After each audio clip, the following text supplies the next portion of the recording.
பர்த்டேவை நினைவு கூறுகிறோமோ, எப்படி மரித்து போன நாளை நினைவு கூறுகிறோமோ, எப்படி திருமண நாளை நினைவு கூறுறோமோ, அதே போல பாஸ்டர் கூட கடந்த 16 வருஷமா இந்த ఉపవాస కూటத்தை இங்க நடத்தி వరారుன்னு நான் கேள்விப்பட்டேன். ఒక పుట్టిన దినాన్ని ఏ విధంగా మనం జ్ఞాపకం చేసుకుంటాము, మరి వివాహ దినముని ఏ విధంగా జ్ఞాపకం చేసుకుంటాం, ఇట్లా మరి మనము అనేక కార్యాల గురించి జ్ఞాపకం చేసుకుంటూ ఉంటాం. అలాగనే 16 సంవత్సరాలుగా ఈ ఉపవాస ప్రార్థన జరిపించబడుతూ ఉంది. இதுல உபவாசம் அப்படின்னு சொல்ற அந்த சரியான வார்த்தைக்கு, அது தெலுங்குலயா இருக்கட்டும், அது தமிழ்லயா இருக்கட்டும், உபவாசம் அப்படின்னு சொன்னாலே உப கூட்டல் வாசம், கடவுளோடு இணைந்து இருக்கிறது, நெருங்கி வாழ்றதுன்னு அர்த்தம். ఉపవాసము అంటే తమిళ్లో గాని తెలుగులో గాని ఏ భాషలో కూడా గాని ఉపవాసము అనేది ఉప ప్లస్ మరి కూడిక. అంటే దాని అర్థం ఏంటంటే దేవునితో కూడా మనం ఉండడమే.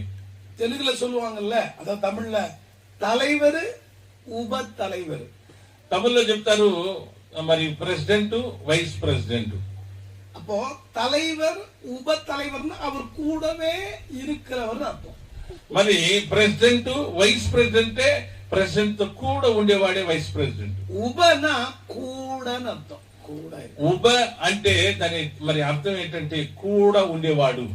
அன்பான தேவனுடைய பிள்ளைகளே, ఓ ప్రియమైన దేవుని బిడ్డలారా, கொஞ்ச நேரம் ஜாக்கிரதையா நீங்க கவனிச்சீங்கன்னா, మరి కొద్ది సమయం మాత్రం మీరు జాగ్రత్తగా గమనించినట్లయితే, நீங்க ஏன் இந்த உபவாச கூட்டத்துக்கு வந்தோம் அப்படிங்கிறது நமக்கு புரியாம உபவாசம் பண்ணுவோம்னா அது இந்த நாள் வீணாய் போயிடும். మీరు కొంచెంసేపు ఆలోచించినట్లయితే ప్రత్యేకంగా ఈ ఉపవాస ప్రార్థనలకు ఎందుకు వచ్చినాము, ఉపవాసం అంటే ఏంటి అనేది మనకు అర్థం కాకపోతే వ్యర్థమవుతుంది.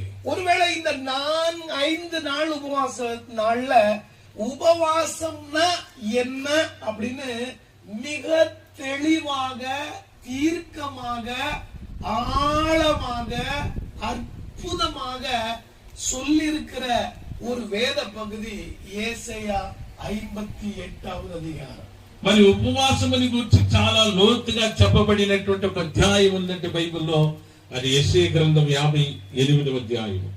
நீங்க இந்த 5 நாள்ல அட்லீஸ்ட் ஒரு முறையாவது ஏசாயா 58ஆம் அதிகாரத்தை நீங்க வாசித்து ஒரு முறை முடிச்சிருங்க. మరి ఈ 5 రోజుల ఉపవాస ప్రార్థనలో యెషయా గ్రంథం 58వ అధ్యాయముని ఈ 5 రోజులలో ఒక్కసారి దానిని చదివేయండి. இப்போ நம்ம எங்கேயாவது ஒரு ஹோட்டலுக்கு போறோம், మనము ఎక్కడైనా ఒక హోటల్కి వెళ్తాం, அங்க ஒரு தோசை கூடுன்னு நம்ம கேட்கறோம்னு வச்சுக்கோங்க. ఒక దోశ ఇవ్వండి అని అడుగుతున్నాం అనుకుందాం. தோசை 10 ரூபாய் அப்படின்னா, మరి దోశ 10 రూపాయలు అంటే మసాలా దోశ எவ்வளவு? మరి సాదా దోశ 10 రూపాయలు అంటే మసాలా దోశ ఎంత, எவ்வளவு இருக்கும்? ఒకవేళ ఎంత ఉండొచ్చు, 20 రూపాయలుగా ఉండొచ్చు.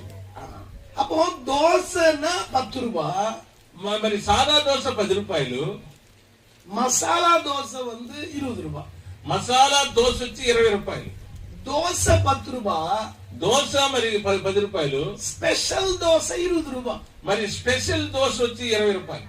இப்போ உங்களுக்கு ஒரு நல்ல வாய்ப்பு கிடைக்கும் போது ஹோட்டல்ல நீங்க சாதா தோசை சாப்பிடுறீங்களா இல்ல స్పెషల్ దోశ సాப்பிடுறீங்களான்னு கேட்டா நீங்க என்ன கேட்பீங்க? మీకు ఒక మంచి అవకాశం, హోటల్కి వెళ్ళే అవకాశం కుదిరితే మీరు పోయి ఆడ సాదా దోశ తింటారా, స్పెషల్ దోశ తినాలని ఆశపడతారా?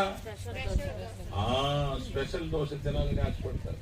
ஏன்னா அது விலை கொஞ்சம் அதிகம். ఎందుకంటే అది 10 రూపాయలు ఎక్కువ. அது கொஞ்சம் நெய் கொஞ்சம் அப்படி ஊத்தி போட்டு, అందులో నెయ్యి కొంచెం అట పోసి ఇస్తారు. మసాలా కూడా తూక్కలా இருக்கும். మరి మసాలా కారం కూడా కొంచెం ఎక్కువగా ఉంటుంది.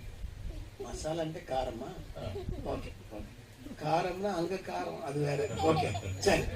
அப்போ கண்டிப்பா தோசைக்கும் மசாலா தோசைக்கும் வித்தியாசம் உங்களுக்கு தெரிகிறது போல உபவாசம் என்பது வேற, உகந்த உபவாசம் என்பது வேற. దోశకి స్పెషల్ మసాలా దోశకి వ్యత్యాసం తెలుస్తున్నటువంటి మనకి ఉపవాసములకు అలాగనే ఉగంధ ఉపవాసం. ఉగంధ ఉపవాసం. 5వ వాక్యం 55:5 యేసయ్య 8:5. అట్టి ఉపవాసము అట్టి ఉపవాసము నాకు అనుకూలమా మనుషుడు తన ప్రాణముని బాధపరచుకొనవలసిన దినము పరుచుకోవలసిన దినము అట్టిదేనా కాదు 6 చదువుమా. 6 దుర్మార్గులు కట్టిన కట్లను విప్పుటయు